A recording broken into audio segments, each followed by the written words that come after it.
Hello, my name is Anil Madhavapeddi, and I'm here to talk about our work on creating a trusted marketplace for nature-based solutions at the newly launched Cambridge Centre for Carbon Credits, otherwise known as 4C. In the last month, there have been two major world summits. The first one, COP15, was held in October, and it covered the crisis in biodiversity and the rapid extinction of many species. This week, in November, there has been COP26 held in Glasgow, which is discussing the anthropogenic effects of climate change to contribute towards global warming.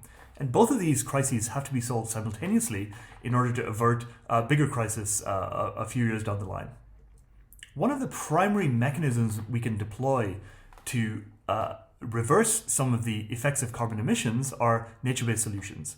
So that is, conserve existing rainforests and other sources of carbon sequestration, and also then reforest places that have been damaged, such as woodlands that have been cut down, and to rewild agricultural land that might have been repurposed away from its role as a forest.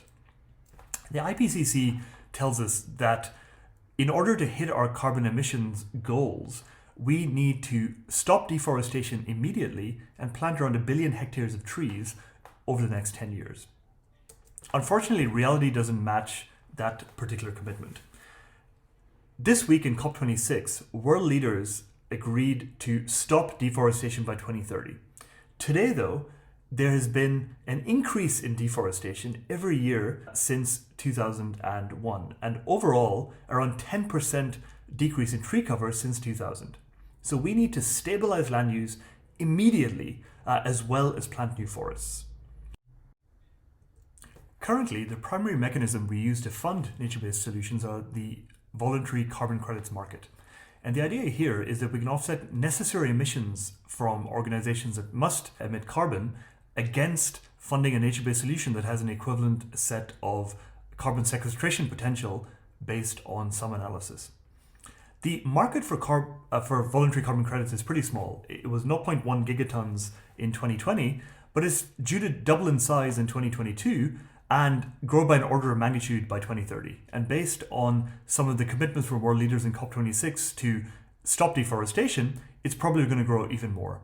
And the reason that nature-based solutions are such an important part of this carbon credits market is that they form the most reliable mechanism we have in order to reliably scale to the levels that we need. Although technology-based removal is getting up to speed, nature-based solutions are here today.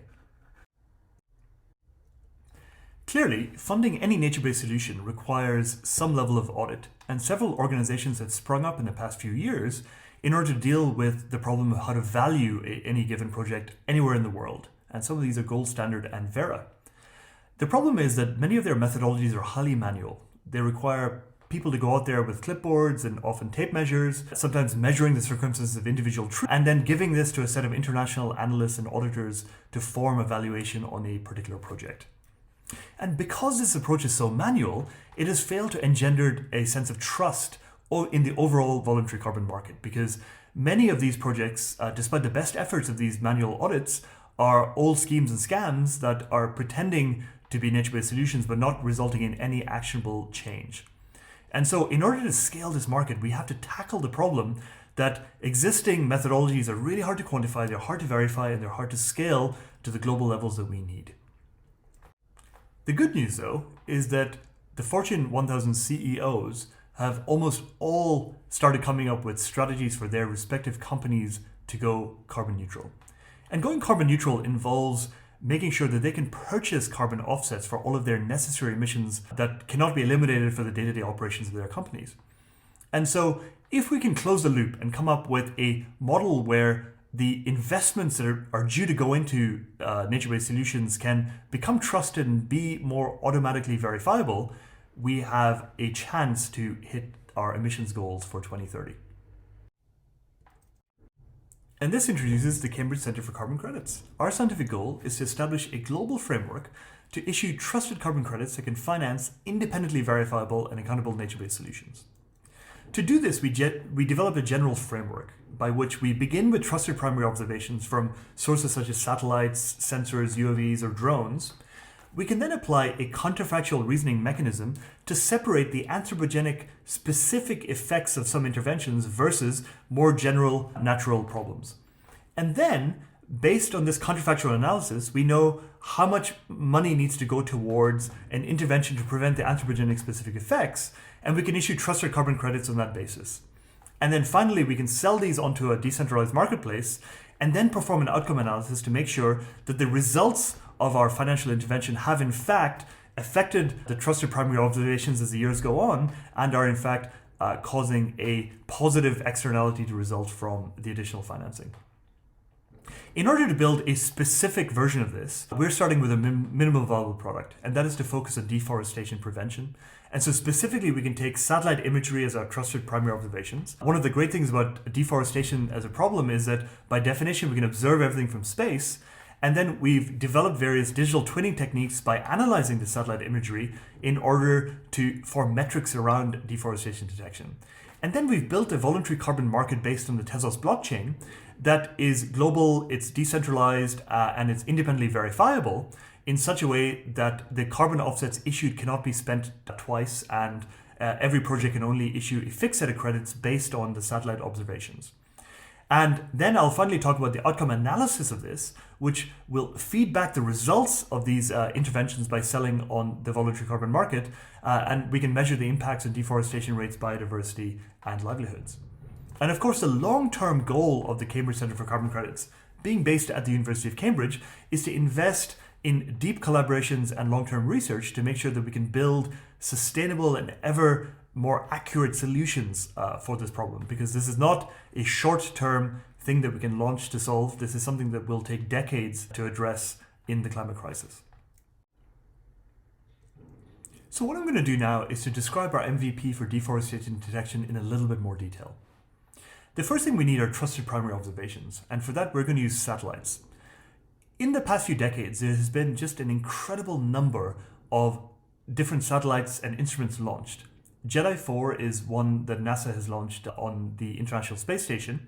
Landsat has been operating since around 1984 and has every year been used to give us estimates about the dominant causes of tree cover changes or losses around the world, and others such as MODIS and so on are all available. And many of these are freely downloadable, although very large, just online over the internet.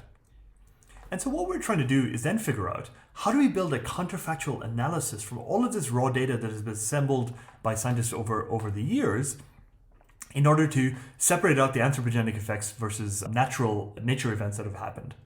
And so what we need are algorithms to measure and to define various metrics that we can use to classify some of the complexities around anthropogenic effects so that we can then start to assign a value to them.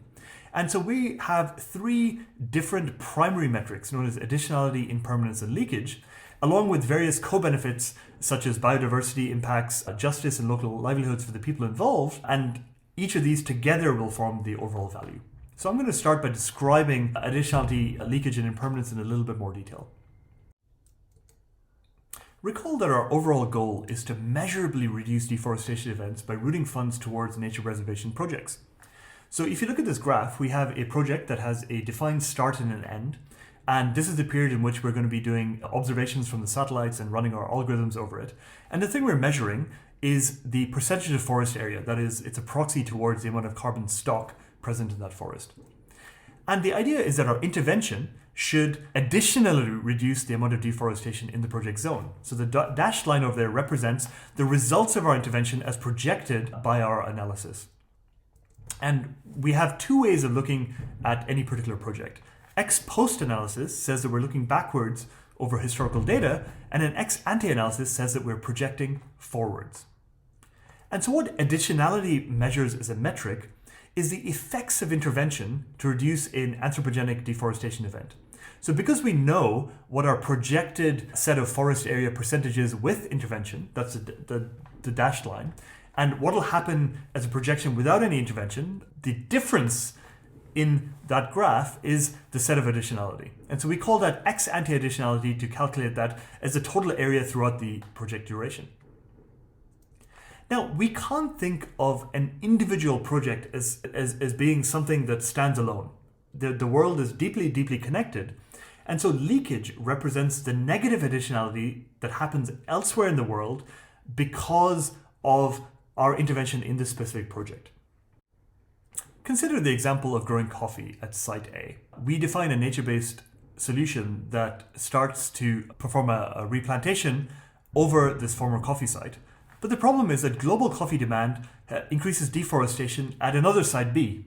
And so Site B is affected slightly less worse than Site A was improved, but it is negatively impacted nonetheless. And so what we do is we measure the negative impact in Site B and call that leakage, and the corrected additionality, that is the resulting additionality for this project Site A overall, is the additionality of Site A with the negative leakage removed from it in order to form a correction. And the final metrics is permanence. Remember that although we have an intervention that lasts for a particular duration, our goal is to make sure that these interventions last for the long term, because we need these trees to act as carbon sinks for decades, not just for a few years. And so we measure permanence as the ex ante, that is the future measure of value to society, accounting for the effectiveness of the measures once the project ceases. A typical result might be to revert back to the ex post behavior at the project beginning. That is, the funds for the project were accepted and acted on during the project, but there was no lasting output, and therefore deforestation goes back to the old rates. A less permanent outcome is that once the project ceases, the rates of deforestation increase. And so this is known as an impermanent outcome, but it's still not an outcome that has no value. Because we're looking at reducing the annualized set of emissions, even though there is a much smaller total area and hence a lower societal term over the long term, there was still a gain during the duration of the project because the amount of carbon released did not damage the atmosphere during the project duration. However, this is the least desirable outcome for a given project. And the most desirable outcome, that is the ideal permanent outcome, is for land use to completely stabilize after the project duration. And this can happen, for example, by being bootstrapped through local project efforts, by creating local economies that multiply the amount of money being generated beyond that caused by the intervention, and therefore reducing the need for deforestation entirely. And this is the goal that we have to aim for in order to hit our targets. So that's a very high-level view of the three key metrics that we're thinking about. Additionality to look at new efforts to reduce deforestation, permanence to make sure that there's long-term societal benefit, and leakage to minimize global adverse effects, because our goal is to make sure that global deforestation decreases, not just in one particular part of the world. And so when combined, these metrics give us a counterfactual corrected measure of the value of a given nature-based solution intervention project to society. And together they represent the true future value of the services enabled by the injected capital. So then the question is, how do we pull all of this together and price it for project managers so that there's a concrete amount of money that we can actually give to people? Our basic approach in order to avoid fraud is to not pay out for ex ante future behavior. Instead, we pay out ex post payments annually for the previous year based on the satellite observations. But then we offer ex ante predictions for the project duration in order for owners to predict exactly how much they're going to earn. But of course, in reality, they're never going to hit the exact predictions that we have, because in the complicated world of land management, there's many outcomes that are possible. And so what we do is that we reassess the ex ante projections annually based on the real satellite data coming back through our system, and then we can assess a new and more accurate prediction for future iterations of the projects. So now that we have calculated some pricing model for our individual projects, we have to figure out how to get these onto a marketplace that can operate globally without a single entity controlling the network. And the reason for this is that we don't have any global trust in any single entity. We've established that all of the manual methodologies used to verify nature-based solutions are not enough to scale to the levels we need. So what we're trying to do is to take all of the satellite data that we have taken from our trusted primary observations, and then all the results of applying them against our algorithms and the algorithms themselves, and make sure that our results are reproducible and verifiable by third parties. And not only do we want to make them reproducible and verifiable, we also want to make sure that this system and this market is available for smaller parties to get involved in, so that we don't need to have large rainforests as the only mechanism by which we can have nature-based solutions, but even a small effort in a small plot of land that perhaps you own might be enough for you to make a small amount of money in order to stop you from deforesting that particular bit of land. In order to launch the system with such grand ambitions, we have chosen the Tezos blockchain. This is a third generation blockchain that is based on a highly energy efficient algorithm that is far, far better than first generation blockchains such as Bitcoin. It's based on an algorithm known as which is orders of magnitude lower energy usage and is generally a very, very efficient mechanism for achieving the global consensus that we need to operate the marketplace. Since we're operating this marketplace globally, it's also a remarkably difficult problem to make sure that we can cheaply convert the source funds from wherever they came from into local fiat for landowners in their current currencies. And the Tezos ecosystem features a number of crypto exchanges possible both efficiently without huge transaction costs. The other unique aspect about funding nature-based solutions is that just trees take a very, very long time to grow, and we have to make sure that any schemes we fund can be supported over the course of decades. And Tezos is unique among blockchains in that it supports a built-in self-amending mechanism via distributed governance. What this means in practice is that every few months, the developers of the Tezos codebase all get together and have a voting mechanism by which they can decide and agree on changes to the core technologies in the protocol and then perform a smooth upgrade that happens as part of the core operations of the system. And so this means that the technology we choose will not be left behind, but it will continue to evolve and grow with the needs of the transactions happening on the network, which, as I mentioned before, I hope will dramatically increase as the size of the voluntary carbon offset market increases over the next decade. And finally, it's not sufficient to simply provide individual transactions. Tezos is what is known as a permissionless chain that features smart contracts. This means that anyone can come along and construct more complex products on the basic tokens that we issue. For example, if you're a big organization, you might not want to fund just a single nature-based solution, but perhaps hedge your bets by funding about 20 or 30 of them partially and all over the world, because any one project might disappear in a wildfire, but overall, the set of offsets you purchase will be safe if you spread them across a reasonable set of projects. And it's possible to build smart contracts through third parties that can analyze the data and the oracles themselves, make their own risk decisions based on their own intelligence, and then provide these products. So it's possible to build a competitive marketplace with a lot of liquidity and fungibility of these tokens based on all of the data being available. Competitive marketplace. Crucially though, we cannot account purely quantitatively for all outcomes. So although we can look at the satellite data on an annualized basis to figure out what the results of interventions were, there's a number of open research questions we're looking at to figure out how to assess all of the qualitative outcomes from a particular project.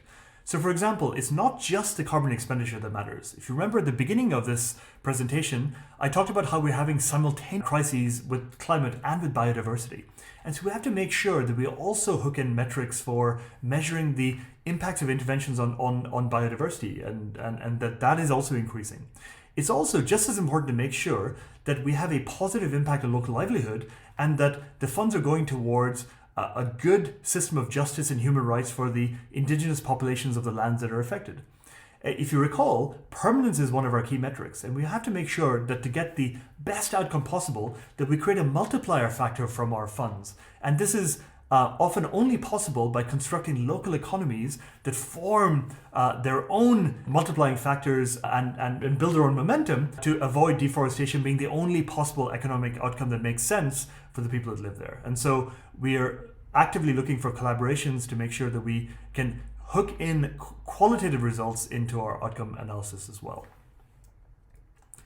So how do all of these pieces fit together into our framework?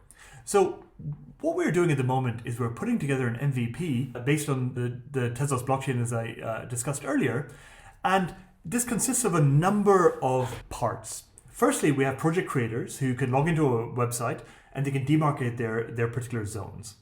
And the idea is that once we have authenticated the project creator as the owner of the land, this has to happen through a Know Your Customer oracle. And then we hook in the tree oracles, which perform the algorithmic valuation based on the satellite data that we are hosting. And all of this data is put onto the blockchain, and then the project is given permission to mint tokens based on the results of the algorithmic analysis. And then if you're a small project, you're given a certain number of tokens, you can just put those out to auction, at which point various buyers can come along and purchase them. And at a future date, they can then bury those tokens, again, all on the blockchain, to mark the fact that they've actually used that particular positive externality and offset that against necessary emissions. Meanwhile, as soon as the auction finishes, the blockchain directly settles to the local fiat currency to the project. And so this ensures that there is no rent-seeking third party involved in holding the assets for a long period of time. As soon as an auction is closed, the project beneficiaries will get that in a matter of seconds. And in order to make sure that we can build more complicated products, the tokens can also be combined and resold as, for example, insurance products, or as a result of a global risk analysis, a more complicated product could be constructed based on geographical boundaries, and all of those can also be put into independent auctions by carbon brokers. And the idea here is that they will have a value add over just buying small individual projects, and they can supply larger organizations as well. So hopefully the system should be sufficient for dealing with individuals that want to buy offsets, and also larger markets that want to form combined projects to deal with much bigger expenditure, which is something we have to do to satisfy the growing demands of the Fortune 1000 companies all over the world. So this has been a whirlwind tour of some of the approaches and technologies we're deploying to, first of all, tackle deforestation, but then more generally provide a trusted framework in which to fund more nature-based projects. We're just getting started. We're just beginning on our trusted primary observations, building our algorithms and submitting them for peer review, and also implementing the decentralized marketplace. We don't have all the answers, but we do have a very clear goal of tackling deforestation prevention as our first milestone. So if any of the ideas in this framework are of use to you, then please do get in touch. We've designed this to be a very modular system. So for example, the trusted primary observations can be used independently of the algorithms or the marketplace. And likewise, the marketplace admits you putting in your own algorithms if you don't trust our methodologies, or indeed just doing manual entry in order to construct your own carbon tokens. So any of these pieces can be reused. And we're also hiring in Cambridge at the moment to build our minimum viable product, and also to fund foundational research into PhD-ships and postdoctoral fellowships in plant sciences, zoology, and also as part of our doctoral training program in using AI for environmental risk. And of course, our core computer science research onto making sure that these decentralized marketplaces can actually be scalable and work for the future. So please do go to our website, get in touch with any of us, and we look forward to hearing from you soon in the coming months. Thank you.